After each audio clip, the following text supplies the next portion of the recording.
Welcome back to Pride and Prejudice. It's been a while because I've been going back and forth between doing a chapter of Pride and Prejudice and a chapter of Wuthering Heights and doing like a close read. And as short as Pride and Prejudice chapters are, like case in point, this particular chapter I'm about to do is about 3 pages long. In this edition, I have Wuthering Heights is long.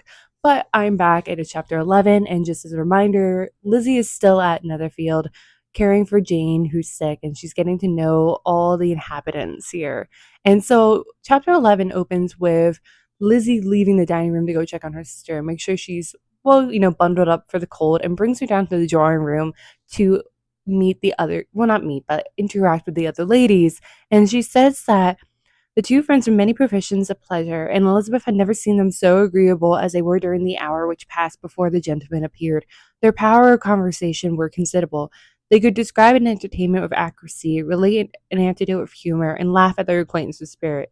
But when the gentleman entered, Jane was no longer the first object. Miss Bingley's eyes were instantly turned towards Darcy, and she had something to say to him before he had advanced many steps. And I love this because, once again, I love this characterization of the Bingley sisters because despite the centuries of time between this being written and taking place and today, despite the changes we've had in society and mannerisms and stuff like that, at the end of the day, humans are not that different. We're still gonna have pick me's no matter what time in history it is. And Caroline's a pick me girl. And that makes her even more fascinating to me. Like, I wouldn't want to be friends with her, but I love reading about her. I don't want a perfect character. And I love that Jane Austen doesn't do that. She's not making the ideal female like they want women writers to do in this time and even today. I like that she's creating characters that are a little abrasive but realistic, and that's why I think a lot of readers loved her stories because they probably recognize Caroline Bingley as someone in their lives. But the thing I want to pick at is, why is Caroline putting so much effort in Jane? Like, she's putting effort to be so agreeable because we can see how easily she's not. To put on this like almost a show of like she can be entertaining, she can have anecdotes that are funny and really be engaging, but why would Jane?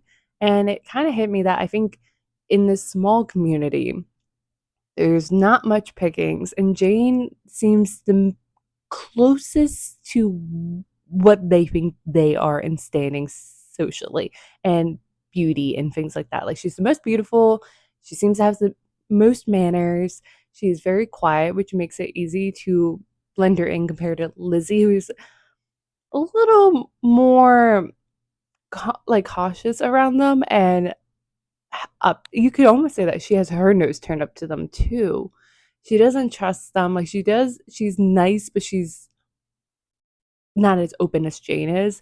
And like the sisters said in their letter to Jane, inviting her that they can't be alone together without getting into a quarrel. They need someone else there. They need someone to entertain them. And so they're seeing Jane as someone being there. And Jane is actually perfect because she gives people space to just kind of perform. And I think Caroline and her sister at the end of the day kind of just want someone to be there to listen to them talk and agree with them and not exactly run the conversation themselves. I get the sense. But yeah, that's what like I really enjoy getting this and it thinking on the adaptations, both I believe the TV, but definitely the movie.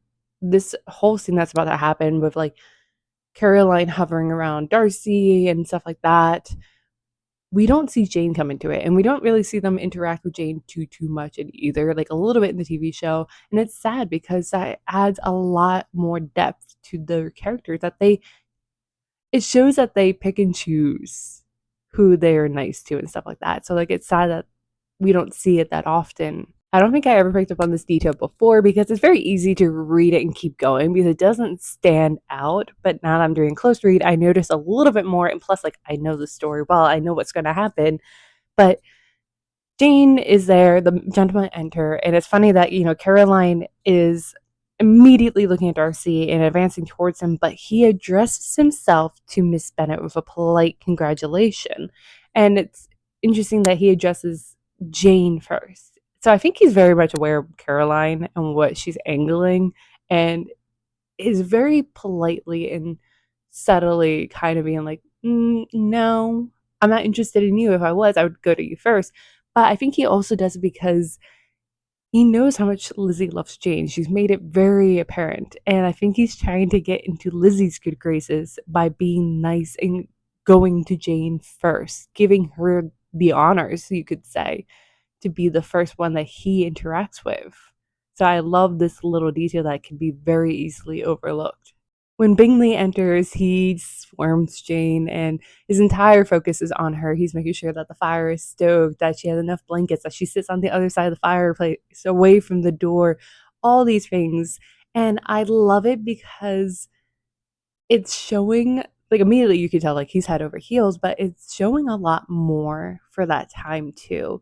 Because they're in a period of time where arranged marriages are starting to fall away and love matches are starting to rise, and there's this whole discourse of that, but also showing your feelings, so you're having the sensibility, more emotions coming into trend here too, and you're seeing, in addition, Jane Austen showing Bingley's worth, that he's willing to get his hands dirty. He's willing to do it himself within his standing, because he could have very easily had a servant call to stoke the fire. He could have very easily had someone bring in blankets and stuff like that. And it's more of a woman's place at this time to care for the sick and be concerned for the sick. Like, gentlemen would not be entirely invested. Not saying that all gentlemen wouldn't be, but it would have, manners, I think, would have dictated, like, them not to be as concerned as Bingley is. And so mother henning, but I think because of the trend of sensibility, it's fine. Like, I think it would have been a little bit more backseat, like Colonel Brandon kind of esque when Marianne's sick, I think. But I also love Jane is showing this mix of things in such a small scale. Like, this seems so small to us today, but like, this is showcasing this change in romance during this time, and also like their version of chivalry, which, like, he's not fighting a dragon, but he's entirely concerned for Jane's well-being, even if it's just a cold, and making sure that she is comfortable and cared for. He's showing what he could do for her besides just being like, I have this amount of money and land. Like, he's invested in her. And I think Jane Austen is so brilliantly showcasing kind of what she wants to see. And I think she's probably pulling from her own life, like seeing probably from Cassandra and her fiance prior to his sad passing before they got married, like what she wanted for her sister, and probably saw in their relationship with her sister, was someone genuinely loving Cassandra as a person and caring about her and her well-being, and not just needing someone to be a mother and run a household, not just almost another servant, but genuinely caring about the other person as an individual. I think that is what Jane Austen is kind of showing in this interaction here.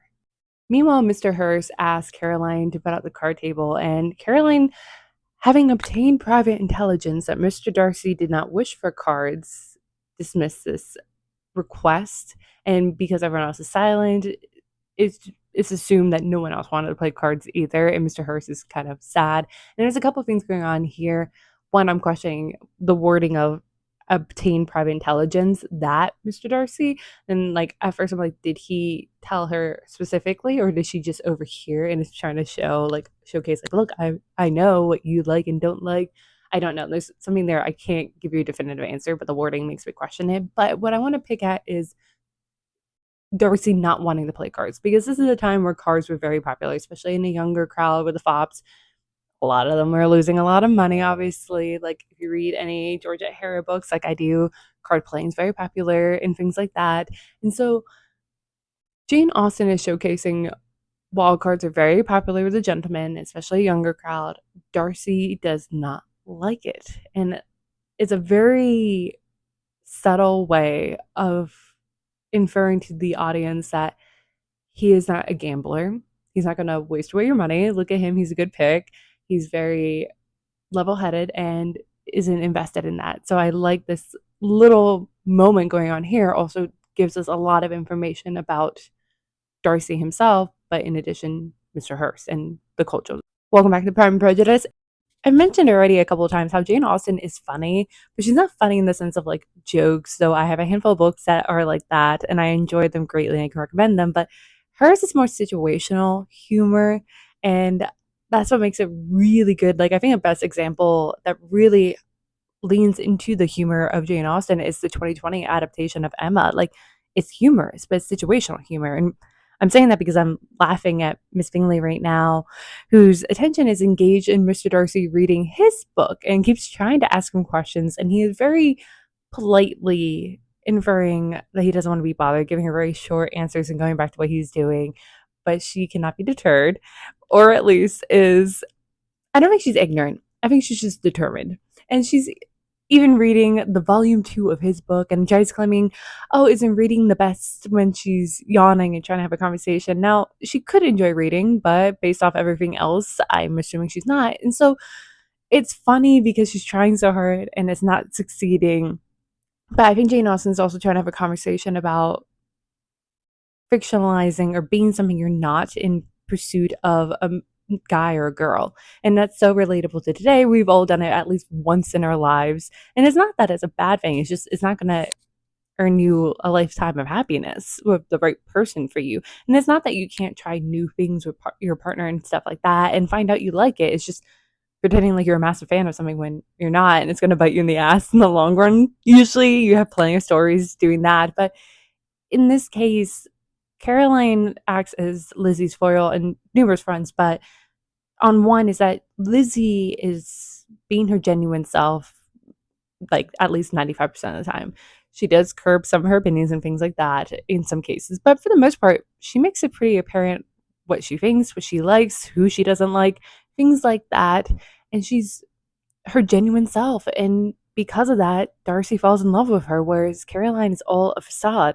And even her pursuit in Darcy is not for him himself and what he likes and doesn't like in his personality. It's what he embodies, what he, it captures as someone with a history of standing with a house and money and all these things. She wants what he represents, not who he is. And that is the conversation that Jane Austen is having. And this is a time in history where is a transitional period between arranged marriages of someone of their classes into more love matches and a conversation about love matches. And I think it's smart to still make the right decision to have stability, but at the same time, I think it's having a conversation of like you pretending to be something you're not in this new kind of field that they have of love matches. This is the new battleground that they're working on, is not going to get you a lifetime of happiness and might actually have someone feeling like they were jilted or lied to, which is even worse than just having arranged marriage where you're walking in both blind kind of thing. So I love Caroline, and I'm so sad that they don't really show her pick me desperation as much as they could in adaptations. She's glamorous. I love her, but she's pick me, and I love that she's pick me because we have them in real life. And to curb that and pretend that she's not is lying about reality. And it's not like we're trying to say that she's the better choice. It's just saying like that's what happens in life, kind of thing. I'm rambling. I hope that made sense. Caroline Bentley then pivots to start to bemoan to Charles for offering to host a ball without asking the other house guests, which she's not entirely wrong. Think of like you're sharing a house or an apartment with a roommate and they host a house party without telling you or saying it's going to happen and you weren't part of this decision. It's a lot, but at the same time, he is the master of the house and he's calling Caroline out. And I think he feels comfortable because it's his sister on a different sense, being like, you're only saying this because I know you like to socialize and like to flaunt yourself. You're only saying this because of Darcy and trying to impress Darcy. Like, it's very apparent to everyone in the room and the readers what she's trying to do. And he's kind of calling her out on it. And Caroline says that, like, oh God, where is it? I am much mistaken if there are not some among us to whom a ball would be rather a punishment than a pleasure. And he says, like, Darcy can go to bed early if he doesn't want to do that. And I like that he feels comfortable to say this because Darcy's not saying this, it's his sister, and he feels comfortable kind of contradicting his sister. But if Darcy had said it, we see as the book goes on how much sway Darcy has over him. And it's because Darcy's a little bit older, he looks up to him, but in this moment he feels like a younger brother being like, no, I'm gonna do what I want to do. And again, it's because it's Caroline saying this and feels comfortable saying this. And he's I think the last couple of days has also seen how much air she's giving herself around Darcy, and especially is more apparent with the Bennets being present. And I'm saying that because he then says, but as for the ball, it is quite settled thing, and as soon as Nicholas has made white soup enough, I shall send round my cards. Now, white soup seems strange, but I highly recommend checking out this podcast. The thing about Austen, I came across it a couple years ago, and they actually have an episode about white soup comment. Now, they dig into the smallest of details in Jane Austen's books and discuss the historical reference or what the commentary that was being said. They bring in experts and other historians and things like that. It's a great podcast, very useful. Highly recommend. But in the white soup episode, it's a French cuisine that was popular this time to show, like, in the sense that they have wealth and class. Like, this would be on wealthy tables. And what Bingley is possibly saying, according to the experts in the podcast, is he's inferring that everyone that's coming to this ball, everyone in this community that I'm going to invite, I'm going to treat them with respect and give them this fancy soup and see them as my equals and not look down upon them like you are right now, Caroline. And because that's what she's kind of inferring, that it would be a punishment because she sees everyone in this community as lesser and doesn't want to interact with the riffraff or whatever the word I'm trying to think of. And so he's calling her out on it and being like, no, I like this community. They're all nice people. This doesn't matter and it doesn't mean anything. And we can treat them as equals. And I'm going to by giving them this very fancy soup. They're going to be treated just like us. And I like this comment that was done here. Once again, I highly recommend checking out that podcast, A Thing About Austen. Super useful and very entertaining too. So go check that out. It's been helpful for me because I would never have known an importance of him making a comment such as this. Once again, Jane Austen is brilliant because she slyly threads the big topics of her time into her stories, but done in a way that you could almost miss it because it feels so mundane, their discussion. Case in point with Caroline Bingley and her brother Charles having a conversation about balls, in which Caroline says, I should like balls infinitely better if they were carried on in a different manner, but there is something insufferably tedious in the usual process of such a meeting. It would surely be much more rational conversation instead of dancing were made the order of the day. Much more rational, my dear Caroline, I dare say, but it would not be so much like a ball. And there is layers of this conversation being had between the two with dancing versus conversation. On one hand, on the surface level, this would have been a conversation being had that day, and we see it also in modern historical romances such as Bridgerton. They would still have the discussion of, oh, I prefer conversation over dancing, because what they're trying to get at is that they're in a very unique period in time in history. They're stepping away from arranged marriages within their classes, and even some lower towards more so like love matches. Like, that was the fad of the time, to find your love match.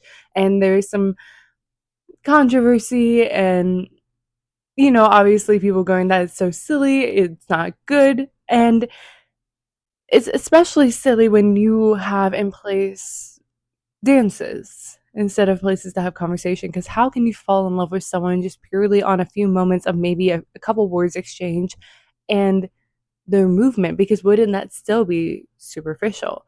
You're just basing it, actually would become more superficial, one could argue, because you're basing your opinion on potential marriage prospect on potentially the gracefulness of their moves or how they look.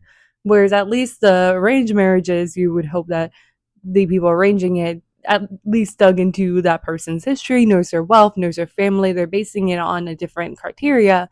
But here, it's almost more superficial. You're basing it on looks and gracefulness, and anyone could pretend to be that. Anyone could put on a act of being graceful and looking pretty and conning someone. And I think that's what Caroline's trying to get at, that like it doesn't hide who you really are, whereas a conversation there's can actually showcase potentially how well you speak, who you can showcase who you know, your wealth of intelligence and wit potentially. There's more than just a gracefulness which someone could just maybe naturally have. Case in point, Jane would be a brilliant component of a dancer. She looks pretty and she's graceful. However, Jane is also well rounded and happens to be better. But if you then dig into her family history, you would, poo poo on it as Caroline does. But at the same time, conversation versus dancing, you're having like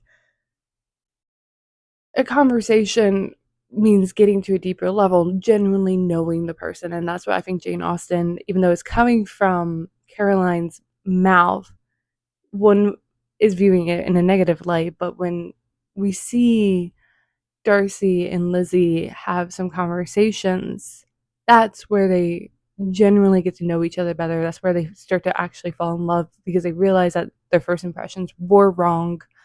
And you develop and you go into your marriage then knowing more and realizing maybe we would work better together than say like other marriages. But yeah, there's like this is a conversation of the time and there's so much you can just dig into here and there's nuance to it. Like there's negatives to the conversations because once again someone could put on a front, but at least at this point in time the dancing is that. But dancing is a great way to then at least introduce people to each other, at least get them in front of one another and seeing one another. So it almost feels like their version of Tinder of like you're just seeing an image, you're basing your first impression off very superficial things, but it's at least getting your foot in the door, you could say. Like it's a complicated conversation that one could have. What I love most though about this scene is not only are we seeing the dynamics of the two siblings, Caroline and Charles, and I love being able to see it in comparison to how the Bennett sisters interact or how Darcy and his sister interact because we're getting very different dynamics of like siblings with all those groups.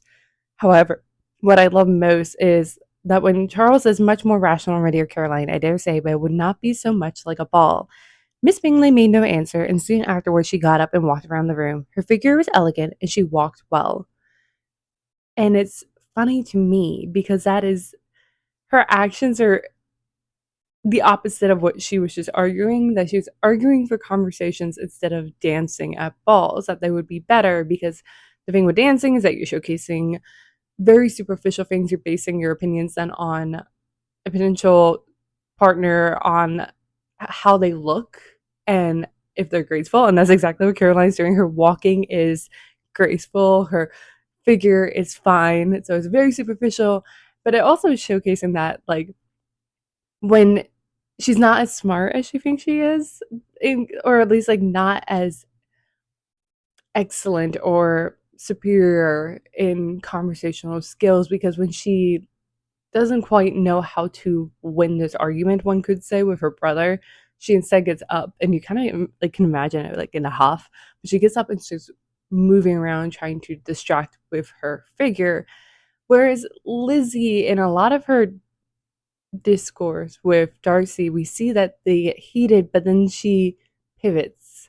She turns it into something kind of funny and lighthearted or self deprecating in a way to then transition them out of the discourse, especially if she thinks that she is about to lose this argument. Like she's stubborn, but she also knows when to kind of retreat and does it very masterfully. And it's funny that like Caroline thinks that maybe she would have a one up on others such as Lizzie if the ball was more conversational than of dancing, because she's assuming, Darcy is only intrigued by Lizzie because of her fine eyes, but then does the same thing. So there's a whole dynamic going on here that I absolutely love, and the comparison of like Lizzie and Caroline, not only done by the readers but by Caroline herself, and the things that she thinks is going to help her really aren't because Lizzie is superior. And it's sad if you're in Caroline's shoes, but the point of stories at this time and what Jane is doing is to show that, like, while Lizzie's not perfect, she's a little bit more of a better person. Like she is viewing things more of a pure heart, whereas Caroline is doing things very superficially. Like everything about her is very superficial, and that like her pursuit of Darcy is very superficial. That like she's pursuing because of his position and his wealth, not because of who Darcy is. And so obviously she has to fail and downfall. I think classic storytelling. Someone has been the antagonist, and they have to learn the lesson. Or, you know, in a lot of Jane Austen stories, you see characters that aren't morally good people, and they have their come up, and it's like that's a very common occurrence in her story. So like, I like that Caroline is more complex because she's not terrible. She's not quite like others, but actually, you can make I don't know. You can make the same argument with a lot of the characters that have comeuppance that like if you view them as people, you can be sympathetic towards them. It's complicated, but I really getting back to this, I really liked that Caroline. Everything, even her arguments, is superficial. It is so funny that Caroline gets up and starts walking around with the goal to catch Darcy's eye, to distract him from his reading, being very studious. But then realize that it's not working. In her desperation, she asks Lizzie to walk with her. And I love Mr. Darcy looked up when Lizzie's walking. So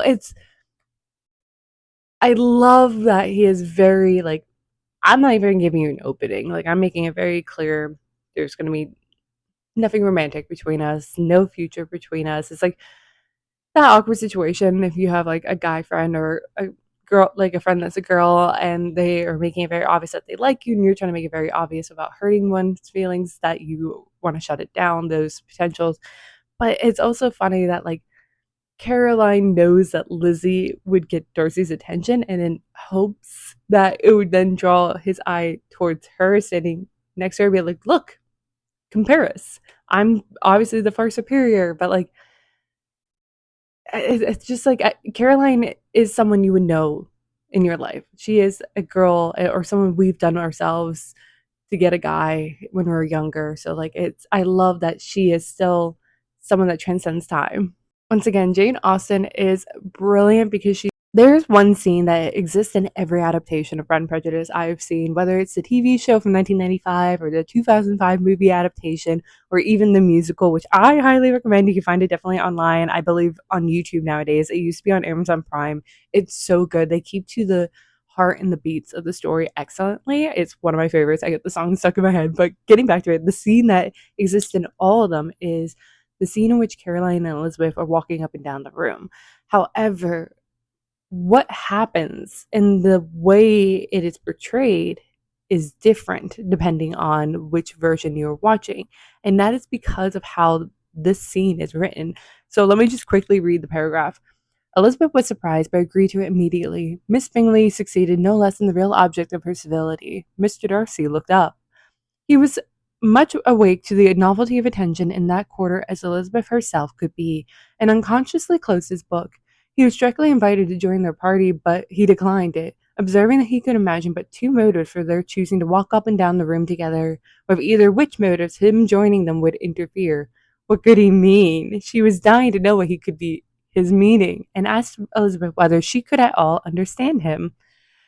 And the reason why this is up to interpretation is that it's a type of action that it's you can picture it. Like you can easily picture his actions, but it's vague enough. It's a type of action that can be easily misinterpreted, which goes to the theme of the story and the Pride and Prejudice and pre-existing prejudices and things like that influencing how you view things. And with Darcy closing his book on one hand, you can view it as romantic. You can view it as he is falling for Lizzie, that even her walking up and down the room, which normally would not be entertaining for anyone really, is more entertaining than the book he is reading. The book that was previously more entertaining than holding a conversation with Caroline Bingley. And you could see it as romantic because you get in a lot of romance stories, like there's moments where the love interest, when the main character looks up, he's looking at her, watching her, and how romantic that is. So you have something like that. But on the other hand, you can view it as a slight misogynistic. lens, that they as women are just something to be viewed as source of entertainment, that they're having conversation with them is stupid or silly, that they're not educated enough to hold a conversation, but they're meant to be someone to just look at, a vase per se. And, with him saying that when he was invited, he declined, observing that he could imagine but two motives for their choosing to walk up and down the room together, with either which motives him joining would interfere. And when they proceed to ask what he could mean, he says that I have not the smallest objection to explaining them, he said, as soon as she allowed him to speak. You either choose this method of passing the evening because you are in each other's confidence and have secret affairs to discuss, or because you are conscious that your figures appear to the greatest advantage in walking. If the first, I would be completely in your way, and if the second, I can admire you much better as I sit by the fire.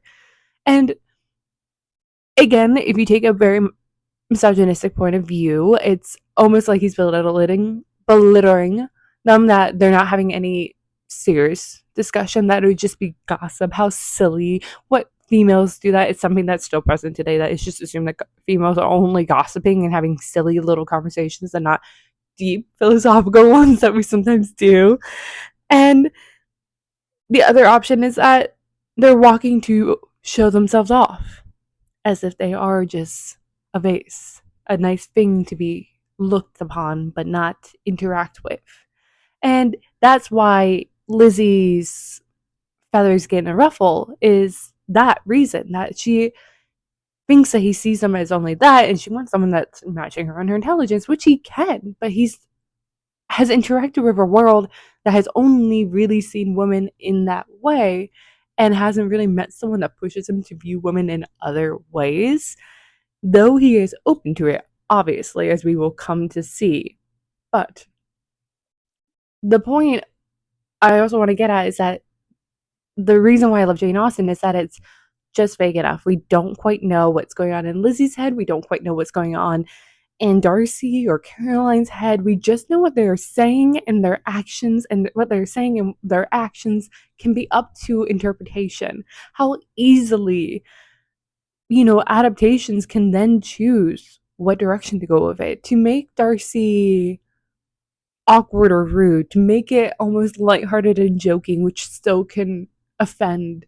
The ways that you could play with this, because it leaves room for you to play with this and leaves room for the readers to put their own interpretation, putting them in the roles of the characters, which is part of the story. Like, Lizzie has her own interpretation, and that's why she immediately is kind of combative with him, whereas Caroline's viewing his words and actions in a different lens. It's very realistic. And that's what I love about the story. And again, something I miss in books coming out today is a lot of hand holding, a lot of telling, a little too much in the head, which internal monologue can be good. But what I really enjoy about stories like Jane Austen is that it gives us just enough, often a little internal monologue, but often it's action and dialogue, and it leaves us to then interpret it. And it also then allows us to have a different view each reading. And it makes it a book that you want to come back to every time. And as you get older and have different experiences, you're going to view certain actions differently, or words and how they are said. You're going to hear it differently in your head. And that's what I love about this story. Upon Darcy explaining what his possible two beliefs that their motives could be for walking up and down the room, Caroline responds with, "Oh, shocking! I never heard anything so abominable. How shall we punish him for such a speech?" Okay, which Lizzie answers with, "Nothing so easy, if you have but the inclination. We can all plague and punish one another. Tease him, laugh at him, intimate as you are, you must know how it is to be done. But upon my honor, I do not. I do assure you that my intimacy has not yet taught me that. Tease, calmness of manner and presence of mind. No, I feel that he may defy us there. And as to laughter, we will not expose ourselves, if you please, by attempting to laugh without a subject. Mr. Darcy may hug himself." And the way, once again, we're seeing Caroline and Lizzie acting as foils. Caroline often is portrayed as the antagonist, but she simultaneously is extremely relatable. She's someone that we see in every day. And not only that, we've been a Caroline at some point in our life, I guarantee.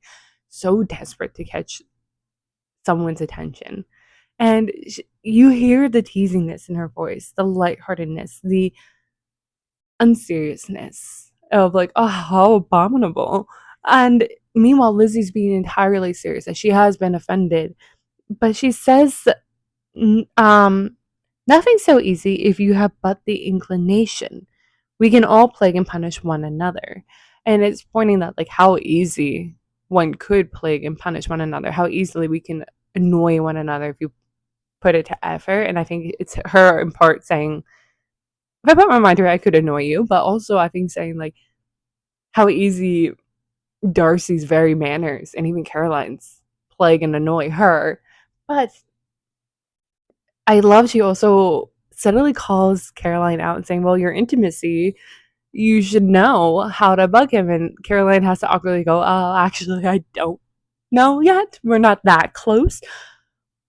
But also, it could be her trying to uphold the manners of the time that, well, we wouldn't obviously have been had the opportunity to get that close to know such intimate details because of how society is set up, that you usually have chaperones, you usually or interacting and dancing or walking. And when you do interact, you're not getting into heavy topics such as that. And plus, why would you want to know how to annoy someone in such a manner? And the things that she suggests is more so complimenting him, being like, well, he has such a calmness to him, and trying to show to him, like, look, I do see you, though. I do see you as a person, and I wouldn't, like, it's impossible to, retaliate against you because you are perfect.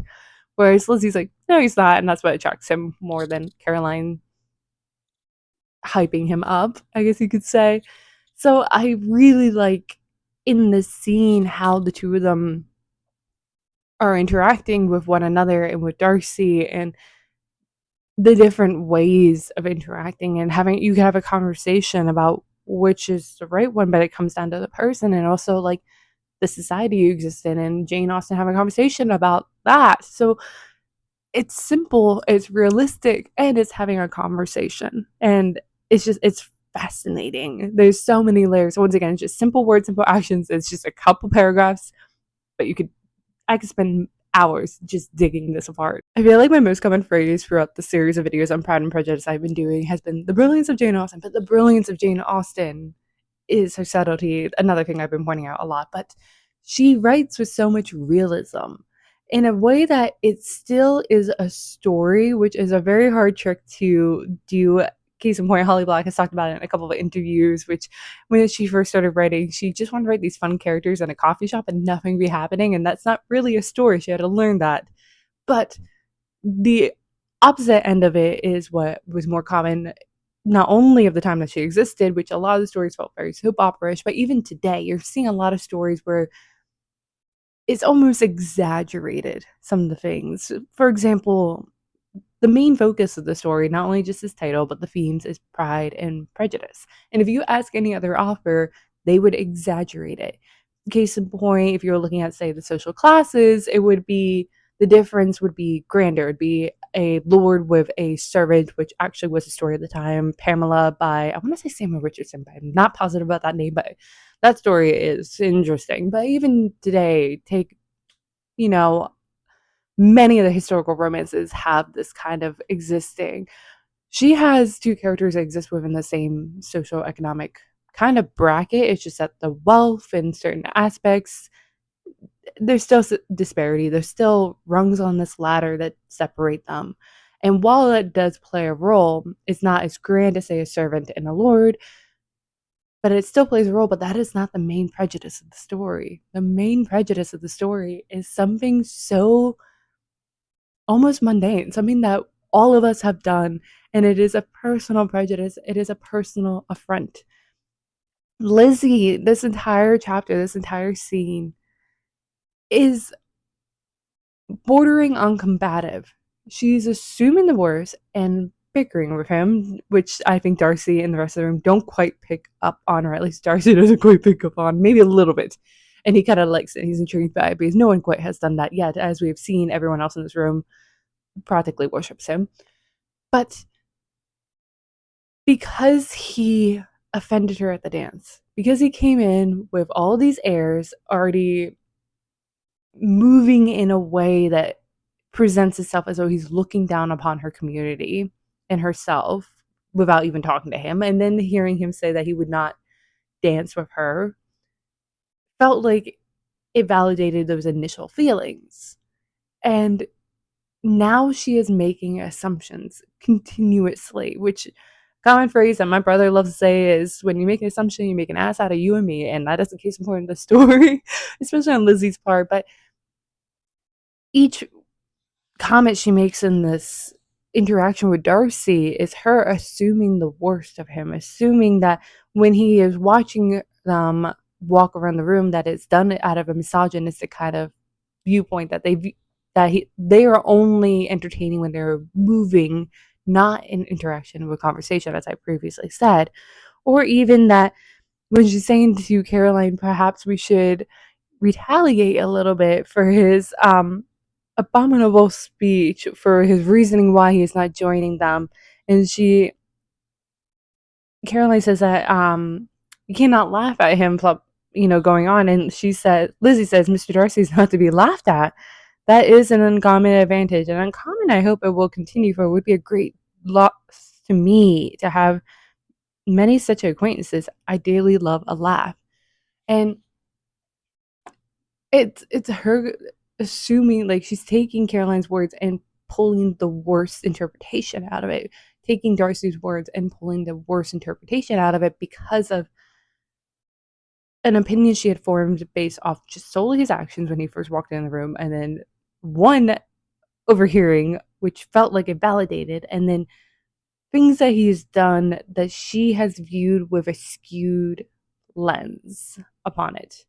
And that's what I really love about the story, is that this is something we've all done. We've all walked into a situation with prejudices and then have to eat our words, or find that we, put our foot in our mouth later because we assumed something that was wrong.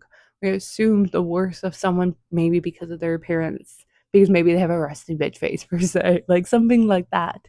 And that is what's happening here. And Lizzie's just digging her own grave. She's not allowing herself to view Darcy in a different way. She's just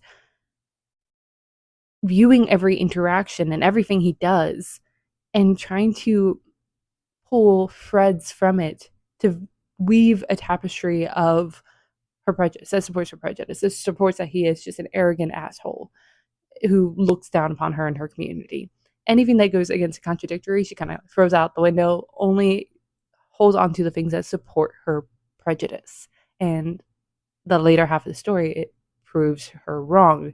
She's finally starting to realize, okay, maybe I was wrong. Maybe he is actually a good person, and I was blinded by my own initial impression of him, which, again, the story was first titled First Impression before it was titled Pride and Prejudice.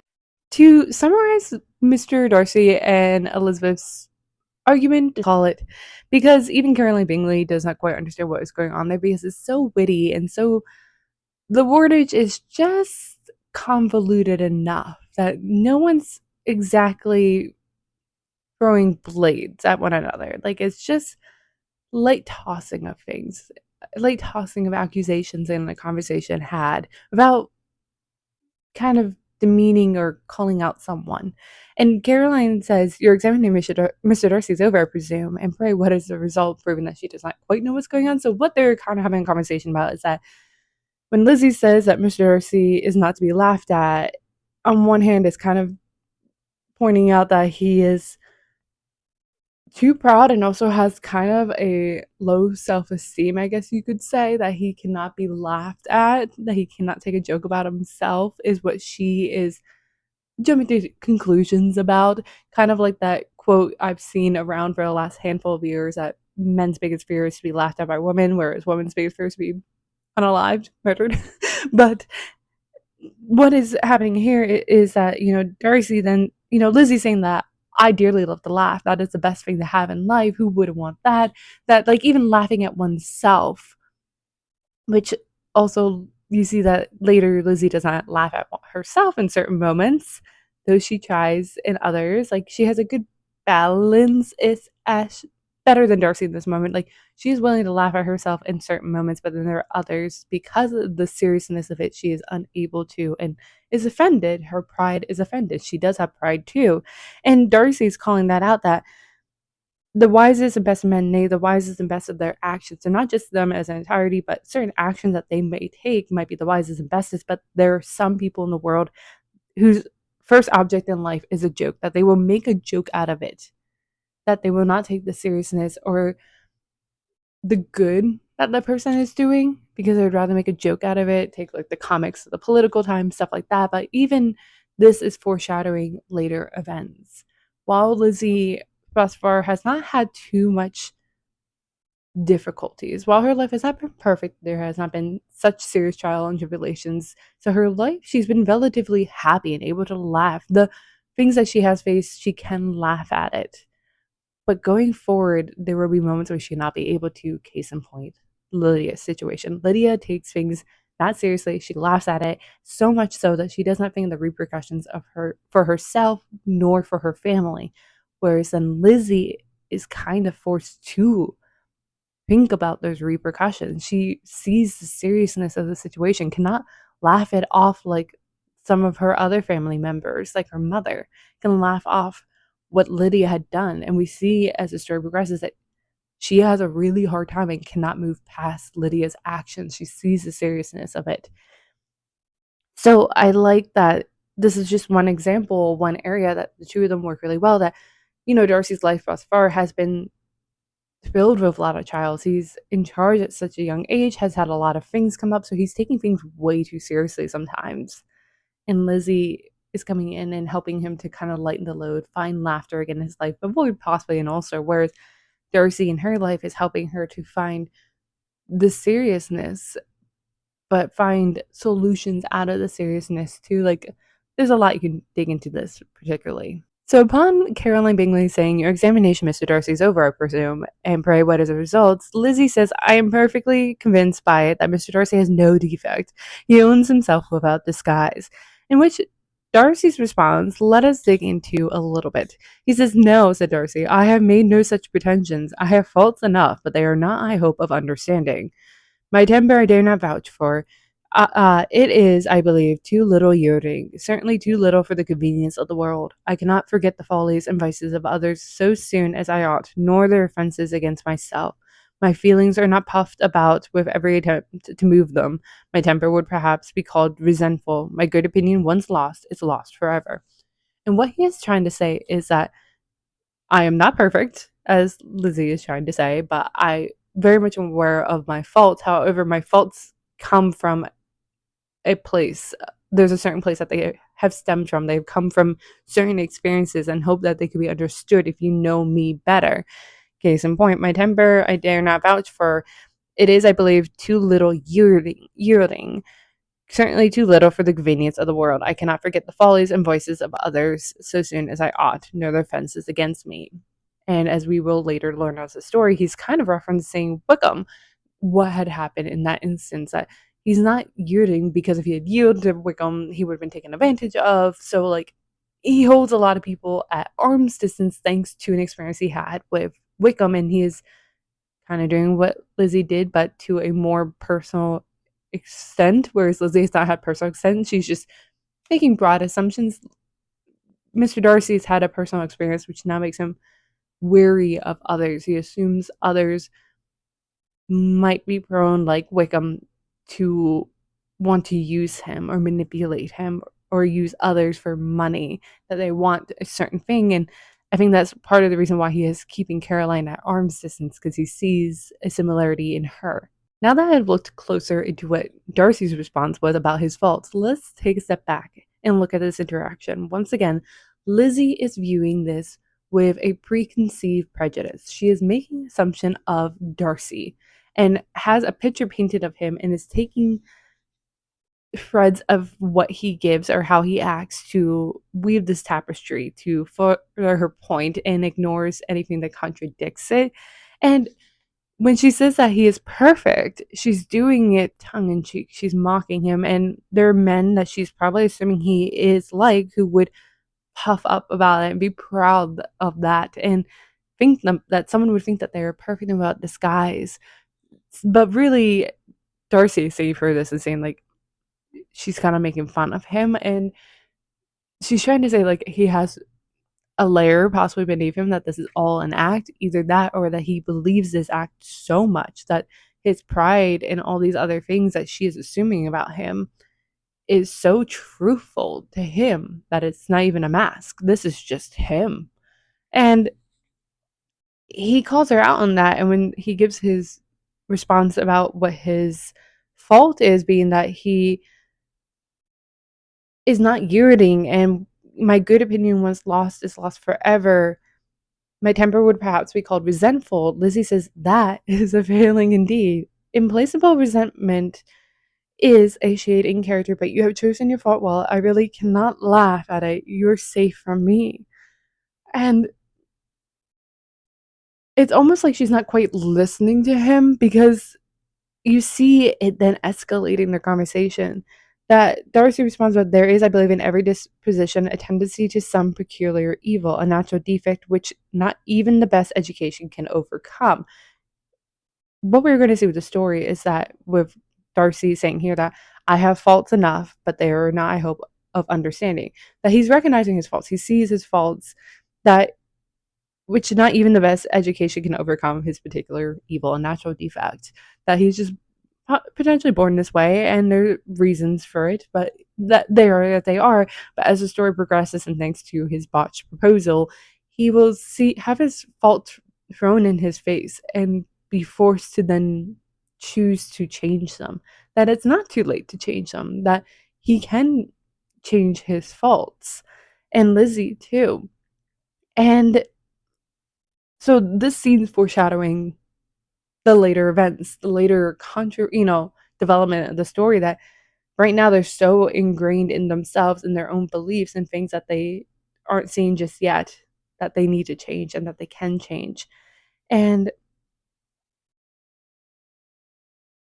something about that though annoys Lizzie, because he's saying like a natural defect which not even the best education can overcome, and she's assuming that he is ridiculing her and her standing in her education and her family. And that is why she then responds with, and your defect is to hate everybody, assuming he is making fun of her.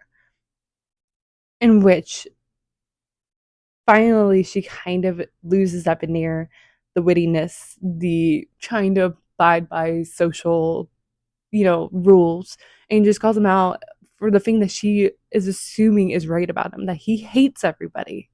Even though that's why you see that it's not quite the case, but there's some evidence that supports slightly. And he says, and yours is willfully to misunderstand them.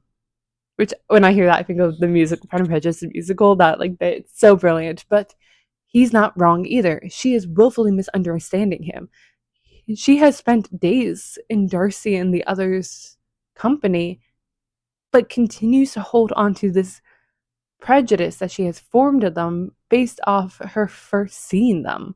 She has not changed anything about them really much, even though she could have. There are slight moments where like she questions with like say the Bingley sisters because of how they flutter around Jane, but she still stands strong on her dislike of them.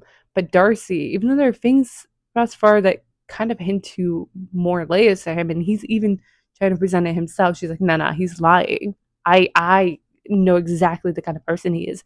And it's going back to the conversation she had about pinpointing what kind of person Bingley is when her mother and sisters had come to visit. And it's fascinating because this is the setting up of the conflict of the story and what needs to be changed and how we can be set in our ways, and the theme of that, of like that we are set in our ways, that we view ourselves as perfect even though we would not admit that we view ourselves as perfect until someone calls us out on our flaws. And even then we get ruffled, we don't want to change until we're forced to change. And all this then leads to an awkwardness that the two people who actually have good social role etiquette break it, that they were pushed to this moment to break it, in which then Caroline has to come and go, so how about some music? To then put them back, because this is not a conversation that you would be having in a drawing room of polite society, that they both had broken it. And poor Caroline has to then, as a hostess, revert it back. So that is where we end with this chapter, is the setting up of their conflict, but also what the story is going to be doing, what the plot really is this: here is their flaws, here is the problem, and everything going on after is going to push them to finally see their flaws and change them.